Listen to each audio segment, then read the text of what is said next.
மதுரையில் மகளின் காதலனை தந்தையும் மகனும் சேர்த்து வெட்டி கொலை செய்திருக்கின்றனர். இளைஞரின் வீட்டிற்கே சென்று கொலை செய்த சம்பவத்தின் பின்னணி என்ன? மதுரை அவனியாபுரம் பெரியசாமி நகர் பகுதியைச் சேர்ந்த கார்த்திக் லோட்மேன் வேலை செய்து வருகிறார். இவருடைய உறவினரான மணிகண்டன் என்பவரின் மகளை கார்த்திக் காதலித்து வந்திருக்கிறார்.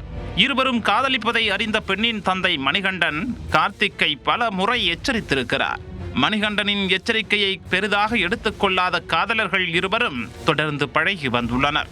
இதனால் ஆத்திரமடைந்த மணிகண்டன் அவருடைய 19 வயதான மகன் தினேஷ் ஆகியோர் சேர்ந்து கார்த்திக்கை கொலை செய்ய திட்டம் போட்டுள்ளனர். வியாழக்கிழமையன்று மணிகண்டன் மற்றும் அவரது மகன் தினேஷ் இருவரும் சேர்ந்து கார்த்திக்கை வீட்டிற்குள் இருந்து வெளியே அழைத்து வந்துள்ளனர். தனது வீட்டிற்குள் இருந்து வெளியே வந்த கார்த்திக்கை இருவரும் சேர்ந்து அரிவாள் மற்றும் கத்தியால் சரமாரியாக வெட்டிவிட்டு அங்கிருந்து தப்பிச் சென்றனர். முகத்திலும் தலையிலும் வெட்டு விழுந்ததில் ரத்தம் வெளியேறி சம்பவ இடத்திலேயே கார்த்திக் பரிதாபமாக உயிரிழந்தார். கார்த்திக் கொலை செய்யப்பட்ட தகவல் அறிந்த அவனியாபுரம் போலீசார் சம்பவ இடத்தில் தீவிர விசாரணை நடத்தினர். இந்நிலையில் கொலை சம்பவத்தில் ஈடுபட்ட மணிகண்டன் அவரது மகன் தினேஷ் ஆகிய இருவரும் அவனியாபுரம் காவல் நிலையத்தில் சரணடைந்தனர்.